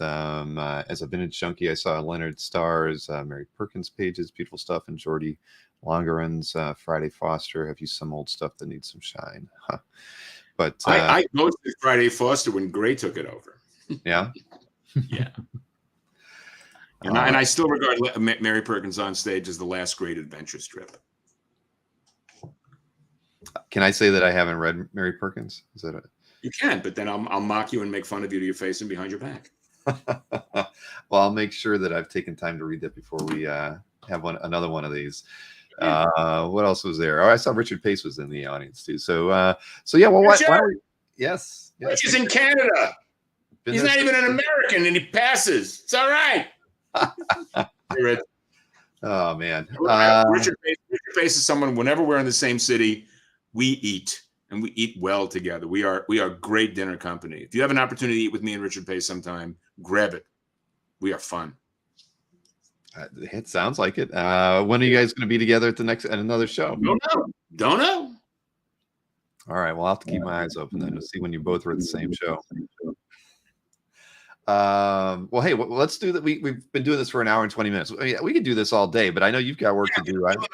You and I have the same relationship as I have with Jusko. We can bullshit our way through an afternoon, piss away a day. That's all about. Yes, and my wife has told me this many times. My Sondheim cup of coffee has gotten cold in the time we've been talking. You know. Well, my cappuccino from Starbucks is still warm. Fuck you, your cappuccino. Yeah, I'm sorry. It's the only vice I have anymore. At least it's not a frappuccino, you know. No, I don't do it's more that. like a frappuccino, you know. Exactly. Well, yeah. Well, you called me Bill Crotch earlier. I'm telling you, that was not my typo. I've made a few typos in my day, but that was a beauty. Yeah. Hey, I'm just gonna. I should. Let me just. I'm just having the Y disappear, not the K. But here, look, I want you to see it right there on their website. I just copied and pasted it. Look, it's missing it right there. Somebody needs to get a beating. They're you know, I think a whooping is definitely coming. Yeah, when you get to Austin, look, I will give Mike and Samantha a load of shit on this one. It's going to come down. We're here. Yeah, it was easier to spell Waid than it was to spell Chaykin. Yeah, but there's so many more fun ways to spell Waid than that, you know. Very true. All right. Well, we're going to do the art sales side of things now, so everybody can get on with their Saturday afternoon. Let me go over just the rules. Everybody who's sat through one of my Saturday shows. While you're doing that, I'm going to make a quick visit to the room behind me. I'll be right back. All right. You do that. I'll mute your. Remember that coffee that got cold? You know where it got cold too. Yes, I do. See you in a few minutes. Pants. I'm wearing pants. He really is wearing pants. All right, here. Well, I'm gonna mute his mic so we can talk about it. But here, let's go over the rules on how we're gonna claim artwork today. All the claims are gonna happen in the chat. If you claim any artwork, and in the chat, what does it mean? I got 15. No, I've got 16 lots to show you today, and a couple side ones too, because I've got a few books left over from the last show that we did that were signed. I've got one with a remark in it. So I've got 18 things to look at today. But if you want to claim something, you just type claim and the lot number, and that's how we know which lots you wish to purchase today. After the show, if you claim any artworks, you email me. I've got all the artwork and the books in hand. So, you'll email me. You'll let me know which artworks you claimed. You'll include your mailing address, because that makes my life easier. But you'll also include how you want to pay, because we do expect payment within 48 hours. Prefer to go with things like Zelle. I mean, it's, I don't have to charge you a fee when you do that. It's a bank transfer. It's very easy to do. So that's that. But if you do need to use PayPal, as many people do, we do have to charge a service fee of 4% if you're in the US and 5.5% if it's international. And then as far as shipping goes, like I said, it's all going to be shipped from here. You get me the payment before Monday. It'll be in the mail on Monday, everybody. You'll have it before the end of next week. So domestic shipping is $30, international $65. And again, I handle all of the fulfillment around here. We only ship in Masonite, so it's well packed. Even the books I ship like Masonite. That. So, yeah. Masonite. It's hard to break Masonite. And I don't buy the thin Masonite. I buy the thickest Masonite you can buy at Home Depot and cut it all up. James Masonite, So I don't. If anybody has any questions, I'm happy to talk, to answer them. But otherwise, we just dive right into it. Like I say, and Howard, you mentioned it. You've done 15 artworks just for today. I think the last show, kind of the theme of those pieces was like classic heroes. I guess there was Flash Gordon, The Shadow, and we had a few other. I'm trying to remember. We had Conan. I mean, there were Deja Thoris, John Carter, Doc Savage, The Avenger, and this one. What I've done is I've done Marvel and DC superheroines. Mm-hmm. No less a light than Al Williamson once told me that he felt that I was the natural heir to Wallace Wood's wantonness when it came to drawing women. So I've actively avoided the wantonness here because my stuff is wanton enough elsewhere. So here it's much more vanilla, if you will. But like you said, a good reminder that you can do these, this type of work, but you choose not to right now. Nobody's beating down your door. But so before we show the artwork, I'm going to show those books that I still have. I've only got a couple of each flavor. These are from those Too Dead to Die Simon Cross books that came out, I think, at the end of 2022. So they're still fresh. I've got about 5 of the fresh. I've got about 5 of these left. They're priced at $25. If you buy art, the $8 shipping doesn't get added to the $30 if you're in the US. We'd combine the books with the art. But if you're just buying a book, we've got these at $25, and I have one remarked book remaining, and so those are lots A and B. You can add those to an art purchase if you want, or just buy them on your own. But I only have one left of the remark, and it's almost similar to this one. It's not the exact same image that you see here, but yeah. So those are available. I've got. It's worth knowing that your lives will be transformed by these works. I enjoyed it. I enjoyed the book. And so, all right, we're going to dive right into it, right? Let's see what we got here. Carbonite. I don't pack it in carbonite, guys. But yes. And Samuel Rojas said pick up Too Dead to Die because it was a very fun read. Agreed. So, all right, let's go into this thing. Lot 1. What do we got here? Lot 1. Now we've got Mystique for this. And I have to say, just so everybody knows, I mean, all the artwork that at least the 15 pieces that we're looking at, they're all on 7 by 8.5. And this is the size we used in the last couple shows, I think. So, this one's priced at $350. And the size isn't standard, but I mean, how did you come to this size? It just works well for you? Yeah, I felt comfortable with the application of the tools and the technique to the image. It worked out perfectly. I would agree. I would agree. I mean, now on Mystique, is this a character you've? Because I can't recall you doing Mystique in a book. Never. No, I actively set out to do a lot of characters that I'd never drawn before. I mean, it's as I said, one of the things about comics that I really love is the idea of being challenged by the material on a daily basis, and to do stuff that I'd never done before is it's worth getting up for. So there you have it. And I did see Chuck Arnold has taken the last remarked book. So thank you, Chuck Arnold. I've made a thanks, Chuck.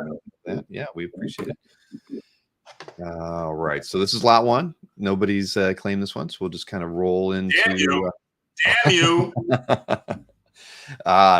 Yes, damn you all. Lot two, Zatanna. I know you've done a few other, you've done some DC books. So Zatanna might have been in one of them. Okay. Yes. So you've at least worked on this character once or twice. Well, this is, I mean, the character, I grew up was a Golden Age collector, so I knew the Zatara characters. And when this character came along, I always felt that this character was best defined by Gray Morrow's work we discussed earlier. And so that was where I was going with this. Well, let's see. I mean, I like it. I think you see, when I see stuff like this, I think everybody's missing out on the fact that, I mean, I know you're probably not itching to get back into doing the punk rock, Marvel or DC characters, but I think you'd still do those characters, a solid if you were actually able to, do some. I'm perfectly capable of doing the work. But no one's beating my door down. And again, comics is a boy's business. I mean, I'm a pain in the ass. And one of the problems with working in comics today is the editorial staff is generally fairly young, and nobody wants to yell at their grandparents or their parents. And I'm that guy who loves having an editor. I like working with an editor. I don't ever work without an editor. I mean, when I went to work at Image in 2012, I was shocked to discover there was no editorial oversight. So I hired somebody to be my editor. And and I would say 98% of the ideas this editor has cost me time and money, but 96% of those ideas are worth acting on. Mm-hmm. And that's really where it's at.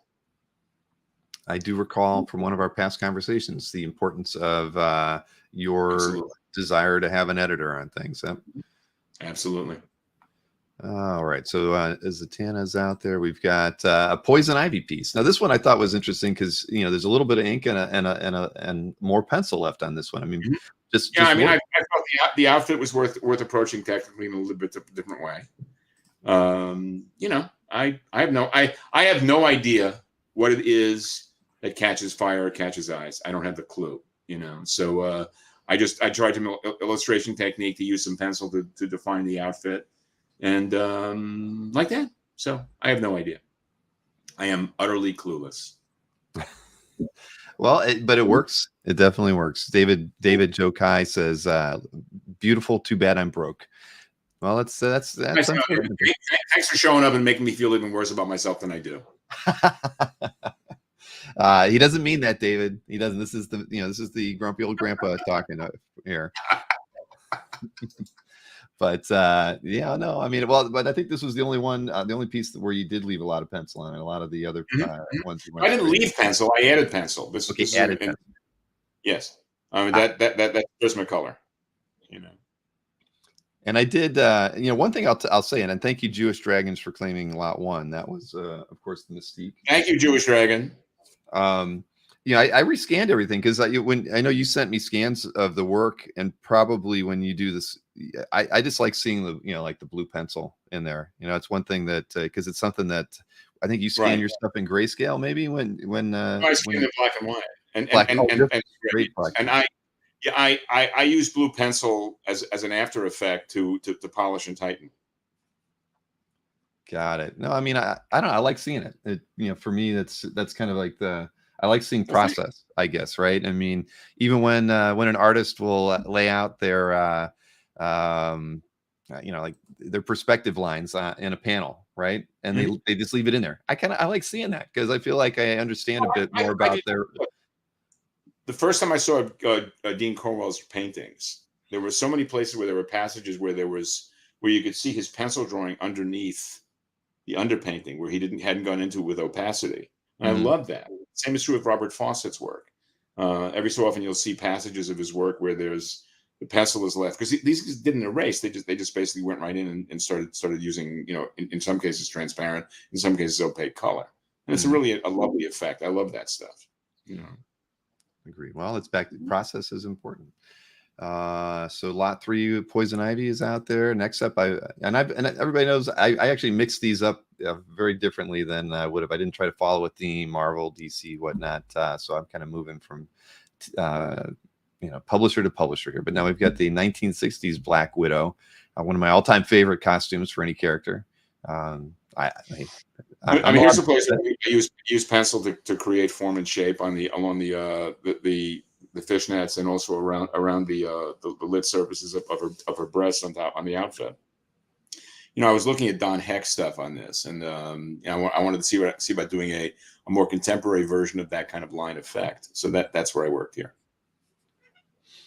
Well, I think it's awesome. And I saw Chris Finnegan said, if could I hold up the pieces like I did with the Zatanna? Sure, I don't mind. What I could do before I can show. Yeah. Might not focus as well, but there was the Poison Ivy, and yeah, I mean, you pretty much are filling the page on these. And here was the Black Widow as well. I got to tip it to the side so it doesn't get blinded out, but yeah, there you go.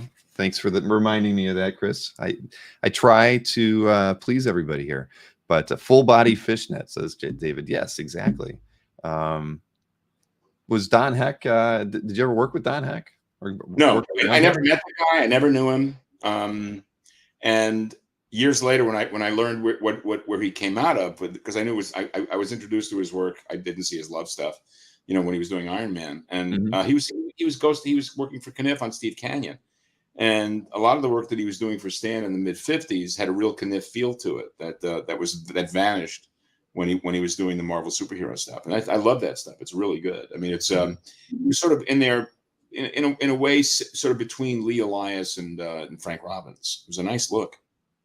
Interesting, because I think Don Heck gets criticized a lot for maybe not his style not really fitting well in with mainstream comics. But I've always thought his stuff was fine. I mean, the way his storytelling was good. I mean, the way he laid out his panels was fine. I mean, take a look at his crime and spy stuff in the mid '50s. You'll see it's really beautiful. All right. And I'm not familiar with the crime and spy stuff. There's a point in time, I guess, where I did not go back and read comics. I'm sorry, Victor. I've got I'm discovering it new myself. I mean, I had no idea that Ross Andrew and Mike Esposito did romance comics of their own. And I've only seen a bit of the Kubert stuff. Mm-hmm. And as I said earlier, I'd love to see someone put together a package of the Kubert romance material. Because Kubert had a very particular way of drawing men and women in that time. I mean, so much of what Ditko's entire approach derives from about an 18-month period in Kubert's early work. Mm-hmm. Drake says, Heck inking himself is real nice. Absolutely. I couldn't agree more. Lee Elias is somebody who I haven't yet to own something by Lee, but I've been looking for a war page for a while. I just love his style. His work was phenomenal. I love his work on the Black Cat. Yeah, exactly. I've been trying to get a page from Black Cat for a while, and every time I see what went on Heritage, I get outbid every time. It sucks. Anyway, let's take a look at this next one. It's a Sheena. Well, here, I gotta do it this way so it's not getting blinded out. There we go. So this is where we got here. That is lot 5. Let me highlight that. So 350 is wild today, everybody, just so you know, on these pieces. It's on, again, 7 by 8.5. You get Sheena. Now, I'm sure you've never worked with this character, right? I mean, I'm not. No. Yeah. I mean, Jim and I got together and threw a bunch of names into the hat, and these are the ones that came out. I wanted to do a different range of female comic book characters, that were mostly familiar, in some cases out of left field. This one is kind of a weird mix and blend. I mean, I grew up watching Irish McCullough as Sheena, Queen of the Jungle, when I was a kid. So she was up there with Mitzi Gaynor and Ann Miller as my early boyhood crushes. So I tried to mix it up. This was, based on the modern version of the character, and had some fun with it. Indeed. I've always thought Sheena always was rather sexy, given the fact that she's living in the jungle and not fully clothed like you would think somebody living in the jungle would be. But I always wondered how Conan could get around wearing basically a loincloth. And why doesn't Tarzan have a beard? That kind exactly. Of thing. Well, yeah. All right. I have to. Well, anyway, are we building? Peter, not Finity said, "Are we building up to Crystal Gale, Marikova, and Titania?" There's a Crystal Gale, but not Titania Weiss. But I like the fact that you spelled Weiss in the German way, which is really impressive. Yeah, I was like thrown by that. I was like, yeah, okay, that's what does that mean? Yes, exactly. Next up, hold this one up so everybody can see it. Yep, there it is. It's gonna be a Scarlet Witch. Let me swing over and show the slide, which is going to be more detailed than what I am doing.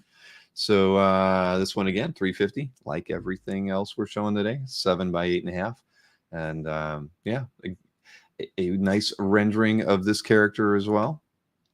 Do you ever, out of curiosity? I mean, I know you probably not, but do you ever paint and add color to pieces? I'm just curious because I can't think of anything of yours that I've ever seen. I gave all of my color media, all my color tools away. I think entirely in black and white lately. A lot of it is just I've just lost my interest in painting. So somebody's saying that it looks better held up, and you get a better sense of what it looks like in holding it up. I have no idea what that means. Looks better in Bill's hand. What? I don't know about that. Okay. Yeah. Sorry, I was just reading Gregory's comment about Don Heck about how people tend to armchair quarterback his work. Yeah, I thought he did fine. Scott Koblish is here.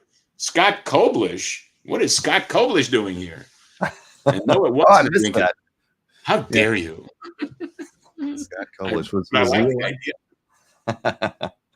All right, so the Scarlet Witch is out there still at lot 6, 350. The next one. I want to thank all of you people for buying everything I've done to make me feel even worse about myself than I do. Thank you. And I think he means it now, everybody. Lot 7. My feeling is really hurt. I'm beginning to get very upset with myself.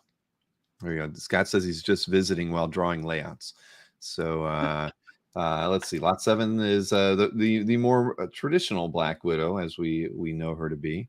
I think this one's not. Whatever. There's a sense of scale to the art when I'm holding it. All right, I get it. Sense of it. I guess it is as being everybody's used to like the standard sizes, right, Howard? 9 by 12s, 11 by 14s, that sort of thing. So when we say 7 by 8.5, I guess it is. It's a little different. People are easily confused.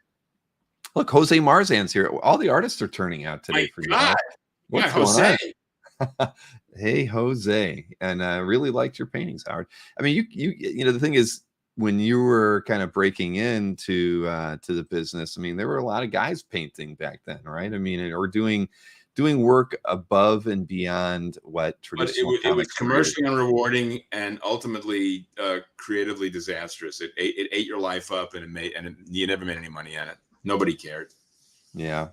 It's a super monster mutant dragon, space business. And, when it comes down to is that, the audience wants what it would do if it could. I get it. But yeah, you felt it was a waste of time. I mean, that period of time. Wow.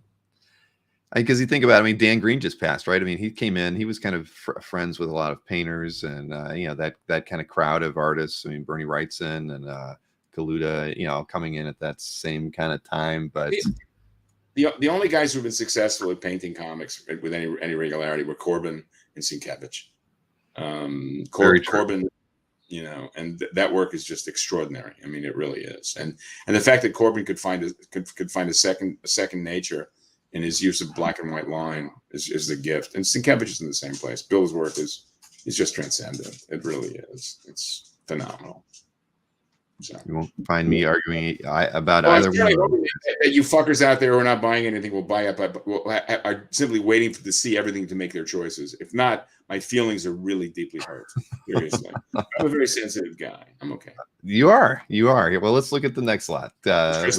Crystal Gale right there. So lot 8 at 350 on the 7 by 8.5. You got Crystal Gale, Markova, and yeah, she's always cute. Now I've seen a lot. Is this a popular request character for you? I mean, Yes. Flagg's always going to be popular, but I've seen a lot of convention sketches of Crystal. Yes. And a lot of, she's based on my second wife who hates me, so it's okay. I think my second wife was waiting with bated breath for my obit, so this keeps that loathing alive. All right. Well, that's good though. I mean, because it's funny when I think, like I was saying, I see a ton of Flagg requests, from people when they're at shows, but I saw a lot of Crystal when I was going through your like con sketches that are posted to comic art fans. So let's see here. What is yep. I know. Here, I'll show it. Everybody wants me to hold the art up. I'm going to do it again, just so everybody can see the. Try not to touch any of the naughty bits there for you. But there you have her. See, I mean, see, look at there. It's a little taller than my hand, but yes, Crystal Gale. She's a looker. I won't call her a gal though. That was I found that really odd. I really did. Just very curious. That is different. Now, next up, I'll show it first. That way, then I'll just go ahead and let's see Big Barda, and I can highlight it in the proper manner now. Lot number 9. This is Big Barda. I mean, was this a character? Because again, you've done some DC stuff, but I remember, I always think of Black Canary and I'm trying to think of what other. Well, I was at the right age for the Fourth World stuff, and the only of the Fourth World stuff I really cared about was the Mr. Miracle and Big Barda stuff. I found the Tomorrow People and the New God stuff utterly unintelligible. But I like this character, and I like the Mr. Miracle stuff. It was fun to play with, and it's Kirby is so, at this point in Kirby's career, he's so completely design oriented. There's no humanity left. It's one of the reasons why I like what Steve Rude did when he did the character occasionally, and also Michael Golden. Refining that humanity, because the Kirby stuff becomes simply so abstract and graphic. Right. No, that's very true. Yeah, but I've always... where the scales on the outfit are done in pencil. So and I'm using a Prismacolor there to define form, just to get one and just one more additional dimension here and there. So that's it. So David says, "New Gods, I can imagine Howard writing." So. Could Not you me. imagine yourself? I was going to say, yeah. Can you? No, I couldn't even. I can't even consider that beyond my ken. Let's see. A lot of comments flew through there, but let's see. Next piece. Oh, let me. Let's see. I hope it's showing it well. There you go. White Queen. She could have been in Flagg one way or another, but here, let me pull up the. Yeah, but I don't know. Yeah, no, that's I think so. I mean, well, okay, for her costume. Maybe. I don't know. Yeah. Yes. David says he knew we'd have said that. All right, I get it. But now but you did do some Marvel work in the X. I've done this character. I've done the A+X, and I've done the a couple of those short pieces, mostly with Nick Lowe. Mm-hmm. I look. I mean, as I said, Al Williamson always regarded me as the natural heir to the wantonness of Wallace Wood stuff, which I found was fairly funny. Mm-hmm. Howard definitely is available for commissions. You can reach me. Find me. There you I'm go. available. Yeah, I'm just going to highlight that. Yeah, because you can go over to. And I will bleed you blind. I don't believe that, but yes, over on what's the domain name for your website, Howard? What's that? I'm sorry. What is the domain name on your website? I didn't put that in. It's I don't know. I forget. Ask McLaughlin. He'll tell you. Well, I want to well here. I'll Google it. It's howardchaykinart.com, right? Because I know over on your website you've got a contact form for people who want to commission you. Yeah, check out with me. I'd be because you guys are making me feel really shitty about myself with these pieces. So you might want to find something else to improve my mood. I'm going to put it right in the chat, so you can just click on that, Peter. But well, you know, at the end of the day, you can since McLaughlin kind of you know, you and I, you can blame it all on Jim. Jim's got thick skin. I do. When anything goes wrong with the show, I always blame Jim. It's always McLaughlin's fault. McLaughlin is old Welsh Irish for I did it. You know, for I did it. All right. And Stefan said White Queen would likely turn up in Black Kiss. I guess, yeah, maybe a little more. Yeah, but there's a dirty joke in there, which I'm not going to tell because I'm a better person than that. All right. Well, we got a few more of these to look at. And I'm not good at this either. I see people, whenever I'm interviewing somebody, they struggle with where to hold it. And now I understand why. I know exactly what you mean. It's terrible.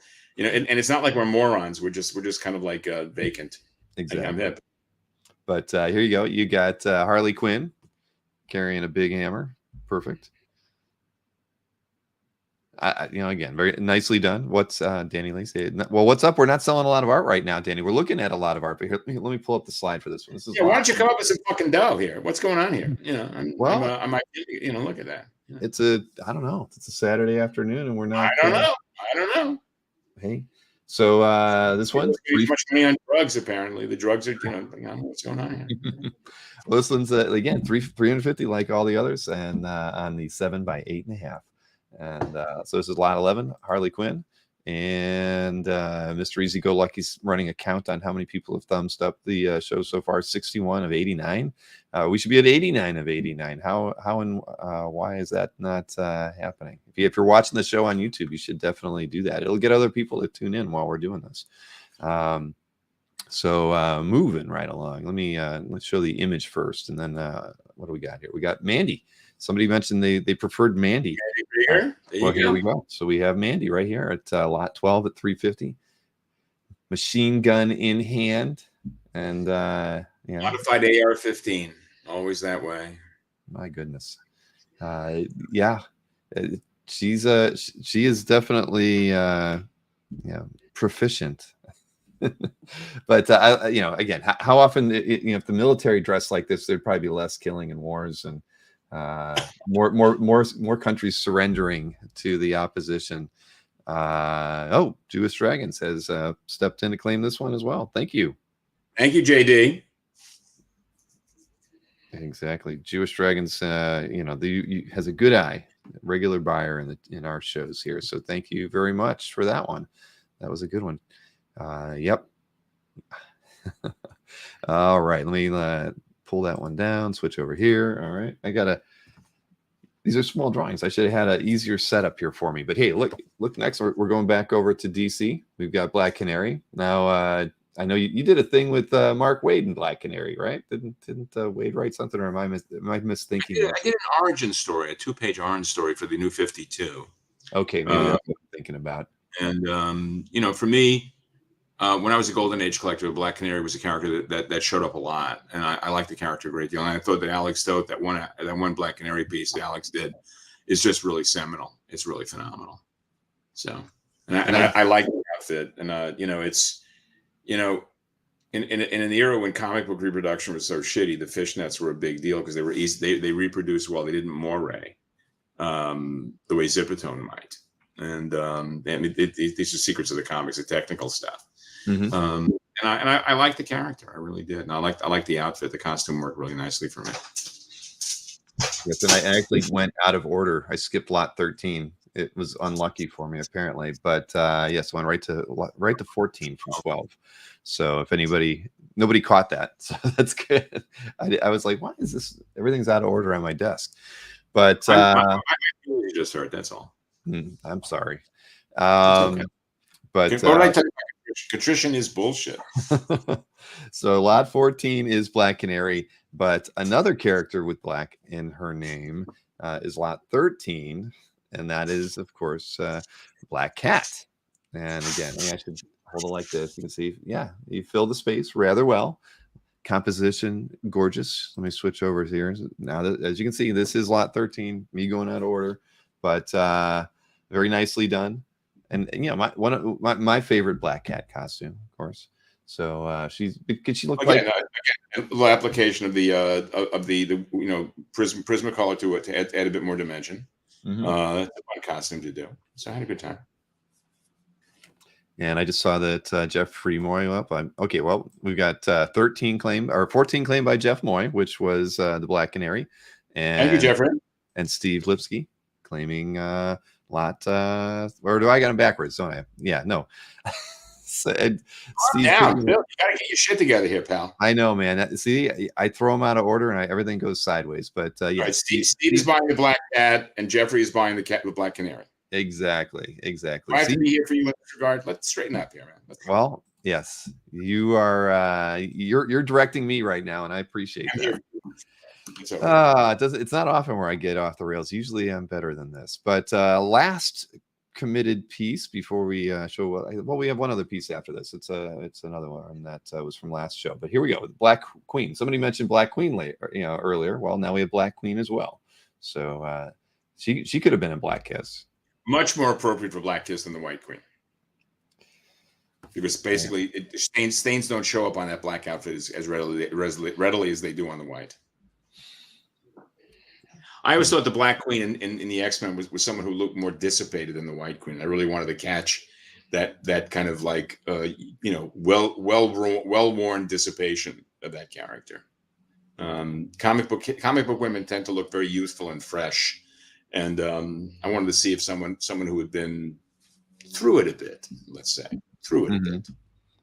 And that was what I was looking for here.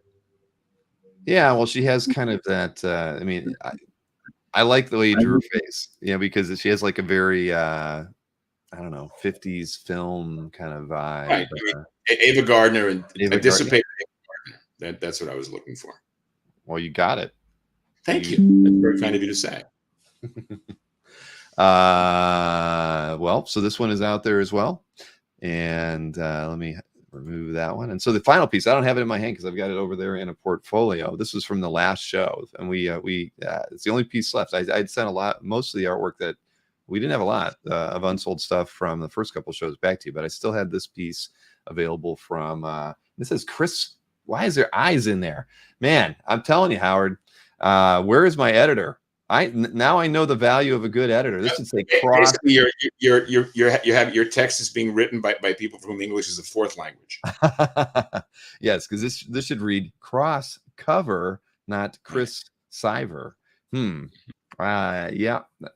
I definitely was. It was a late night working last night apparently, and not paying attention to what I was doing. But so this one, it's a cover to cross, and it's on 11x17. And it gives you some idea of the application of digital zipatone and what I do in the hard copy. I mean, the use of the Prismacolor pencil to create form and volume is basically what my technique is of late. So there you go. Well, there's nothing wrong with that. I mean, I'm not apologizing, Bill. Don't apologize for me. Get away from me. Yeah. Wait. No, what?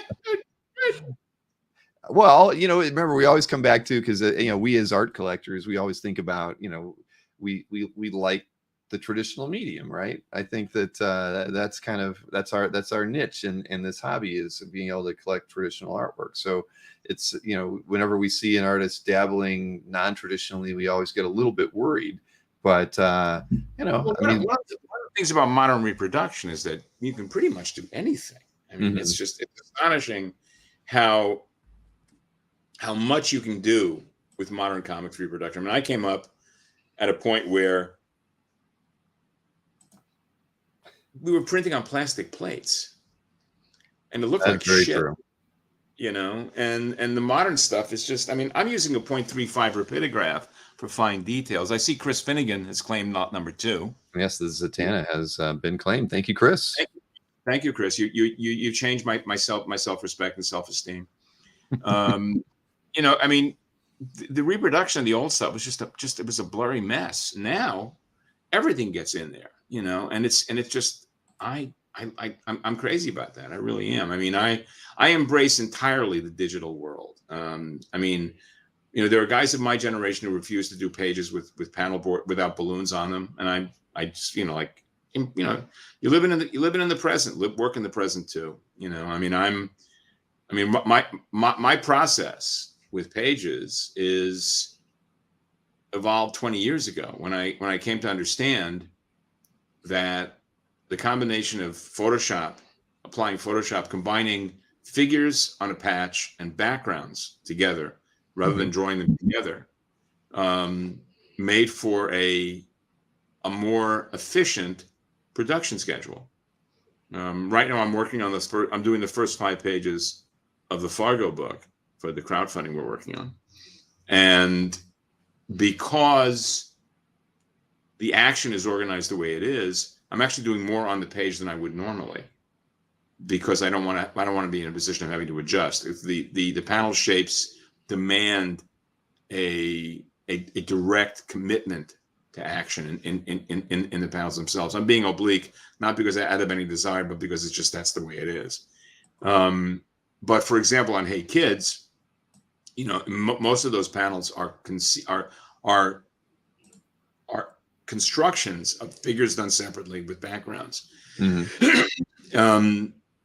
I was doing Blade, on Blade number 4, 18 of the 22 pages took place in a department store at Christmas time, which is a raging pain in the ass to draw. And I found 3 photographs of the Macy's shopping floor, blew them up to 11 by 17, traced them, and then scanned them, and then added textual details like Christmas decorations and stuff like this.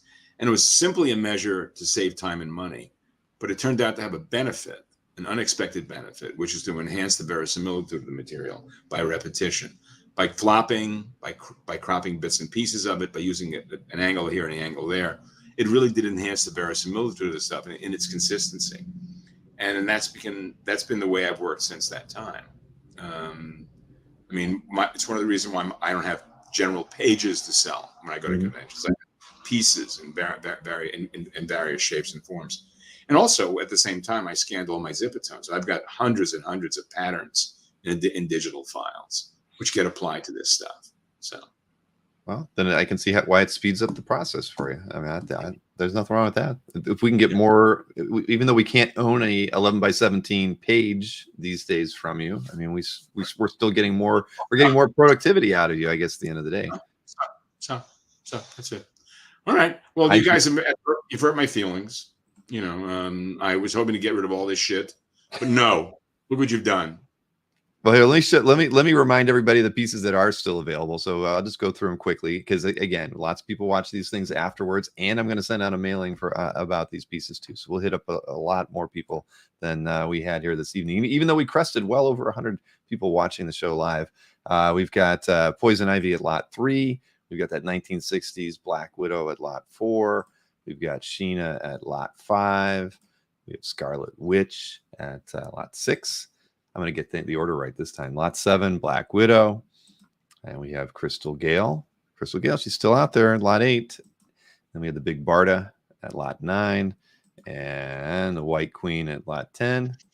Harley Quinn at lot 11. And then what do we got here? At, 12, 13, and 14 were all claimed. So I guess we jump all the way up to lot 15 then and go to the Black Queen.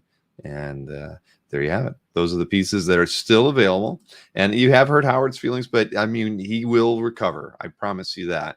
Like Gloria Gaynor said, I will survive. He will survive. I will always reference disco whenever I'm confronted with my personal pain. Well, we should remind everybody, you've got the Comic Book U thing going on next Sunday with Mark Waid in Austin at Galaxy Con. And then the week after that, is it the week after that you're in Baltimore, or is that 2 weeks after that? Yes. I'm on the road. I'm just completely insane. I'm coming home on Monday and I'm flying back to Baltimore on the 7th. Austin the first weekend of the month. And then basically heading off to Baltimore on the 7th. I'll be there for the entire show. And afterward, I'm going to spend a week in New York going to the theater every day. Oh, wow. Every day. Is your wife shows. Yes, she's going to meet me in New York.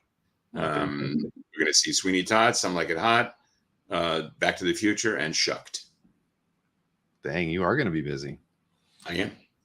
And then serve. And then the other project is the Fargo book coming out. Fargo, coming from ZOOP.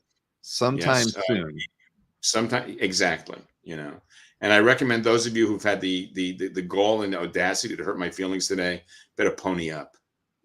I guess one last question here, Samuel. I think you even asked this earlier. What is Howard eating in Austin? I assume you've been to Austin. I don't know. I'm meeting Cully. Cully lives there. Cully Hamner. Mm-hmm. Cully's one of my nephews, and like Huey, Dewey, and Louie. And I'm at Cully's mercy. I'm assuming we're going to be doing barbecue at least once, perhaps twice. And you know, Cully, when Cully comes to my town, I take him to eat at good places, and he does come here now and then. And I expect to be well treated there as well. I have no fear. Awesome. Well, Howard and I thank you all for being with us today. Yeah, with all of you. No, thank you. I thank the ones who came across. The rest of you, you're on my shit list. Yes, you are. Until the next time, we'll probably do this. We do these every 4 months, so you can expect us back maybe right after the New Year. I'm like a bad penny. You can't get rid of me. You know, it's all right. Well, Howard, as always, you know I appreciate it. Thanks so much. Great talking to you. You know, yeah. I will, right. As I say, I'm going to be embracing my inner Gloria Gaynor right now, and keep me posted. All right. Thanks, man. Thank all of you for showing up. Thank those of you who came across, and those of you who didn't. There will be a test, a reckoning. All right. Yes, there will be. Have a good afternoon.